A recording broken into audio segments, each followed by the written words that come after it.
আমি একটু জোরে চিল্লাচিল্লি করছে, আমার মাথা চক্কর দিচ্ছে, আমি পড়ে গেছি। আমি তো পাটগ্রাম থেকে আসছি। আমার পাটগ্রামে আজকে সরকারি হাটে আমাকে একবার আটকাইছে, আধা ঘন্টা আমার গাড়িটাকে আটকায়া কয়েকটা উশৃঙ্খল ছেলে খুবই রাগান্বিত এবং আমার উপর পারলে হামলা করে, এরকম একটা অবস্থা অনেকেই দেখছে। তারপরে আমি কিছু বলি না, আমি আমার লোকজনকে বলছি তোমরা শান্ত থাকো, মারামারি এগুলা করলে আমাদের জন্য নেগেটিভ, আমরা এগুলোতে যদি যাই আমাদের নিজেদের ক্ষতি হবে। আমার লোকজনকে আমি কিন্তু শান্ত রাখছিলাম। সেখান থেকে পরে আমি পাটগ্রামে ঢোকার পরে চারদিকে যেদিকে গেছি আমি যাইতে পারি না, রাস্তার চারদিকে ব্যারিকেড দেওয়া, আমরা যেদিকে গেছি ওই দিকে ব্যারিকেড পরে আমরা ঘুরে পাটগ্রামের বাইপাস দিয়ে সারাদিন আসছি, কিন্তু যেখানে গেছি সেখানে একটা করে বাধার সম্মুখীন হয়েছি। কোন দল এটা করছে আমি নাম বলতে চাই না, কিন্তু ভাই আমি তো কারো ক্ষতি করি নাই। আসছি আমি পাটগ্রামে ওসমান হাদিকে নিয়ে একটা কথা বলছি।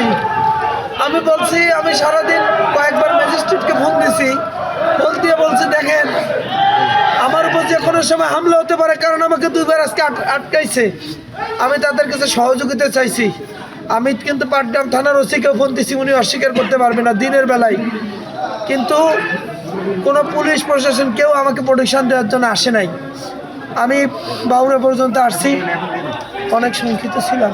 বাত ব্যথা, প্যারালাইসিস কিংবা আর্থ্রাইটিস, আধুনিক ফিজিওথেরাপি ও পুনর্বাসন চিকিৎসায় নির্ভরযোগ্য নাম ডিপিআরসি।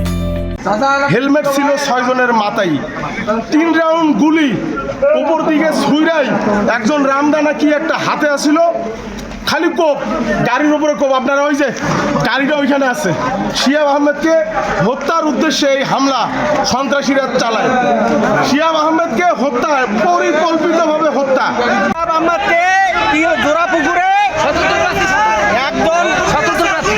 একজন স্বতন্ত্র প্রার্থী শিহাব আহমেদ একজন তরুণ উদ্যোক্তা, গরিব দুঃখী খেটে খাওয়া মানুষের দরদিয়া।